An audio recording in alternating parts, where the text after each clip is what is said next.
Well, I admit to being no expert on this, but I'm going to try to express my initial thoughts about the massive Isumi offshore wind project that's being proposed and discussed.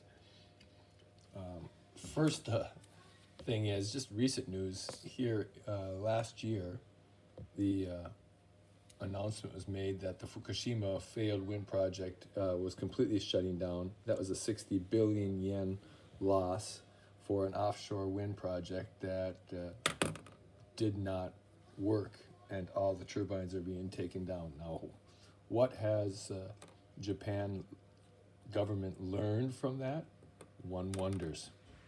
Second, let's not forget that this project, the Japanese government is on the hook for it, not private companies. Private companies are encouraging Japan to develop these wind resources without risk to themselves. The private companies are the turbine companies, the research companies, and other companies that do not have an ultimate stake in whether the project works or not.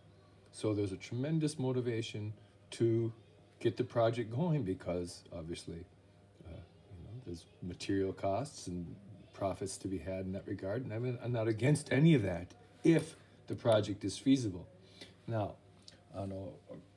the Asian Development Bank study published in 2020 for nations thinking about developing their wind resources says that there should be at least 2, if not 3 years of testing for large wind projects.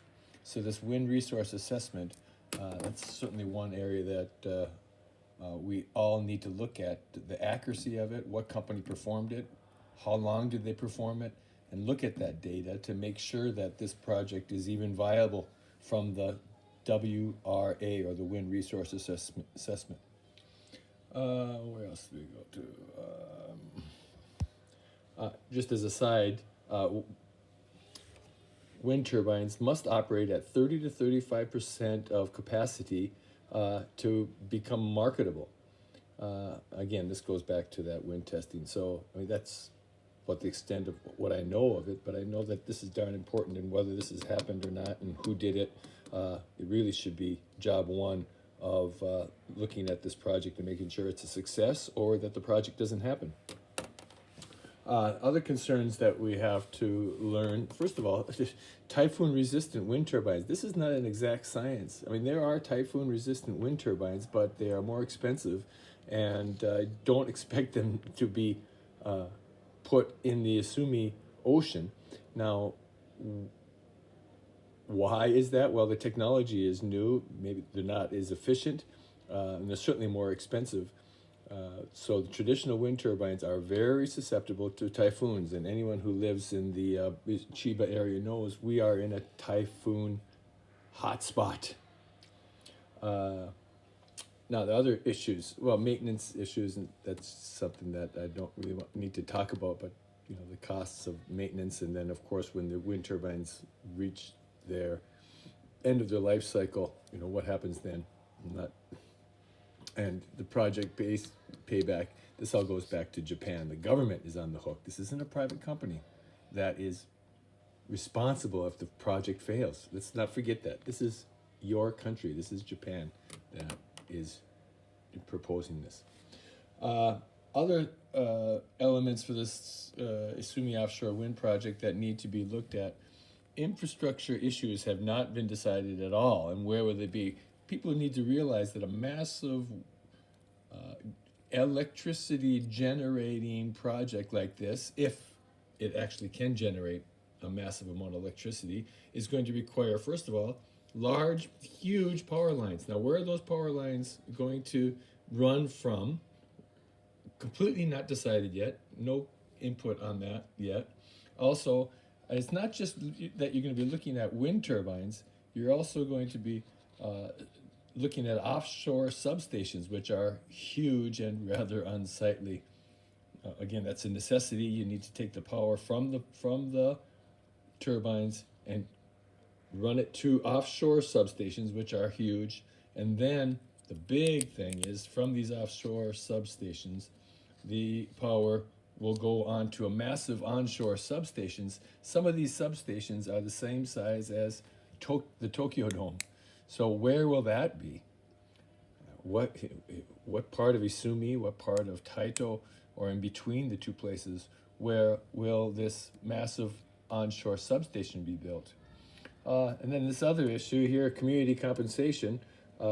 Some communities do get compensation up to $2 million a year for the loss of their natural beauty and allowing the turbines to be put up in their ocean on their coast. Now in Japan, from what I understand, that there's some compensation that's going to be delivered to certain organizations in Ohara, but this should be a community thing. This should be something that can help the community. If we lose our ocean, if we lose our ocean views, if we lose our ocean beauty, what does the community gain from that?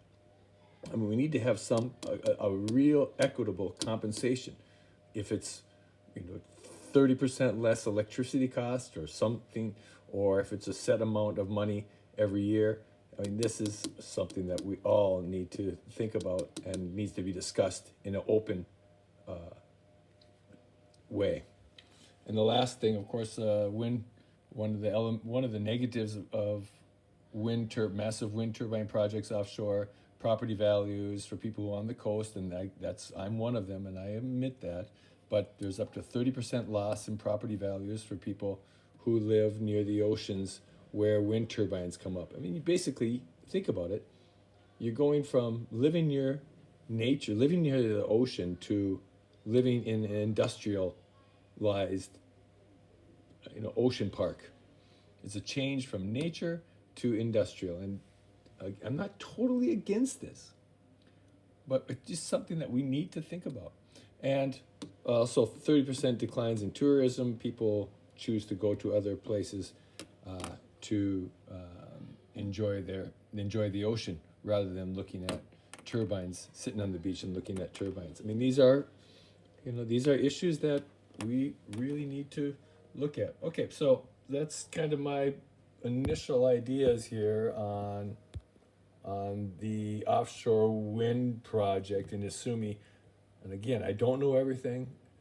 Maybe someone can ease my mind on all of this, and it's going to be a great project. And I'm not dead set against it, but I just am skeptical for a lot of reasons, but especially the latest project, this fail up in Fukushima. What's changed? I doubt very much.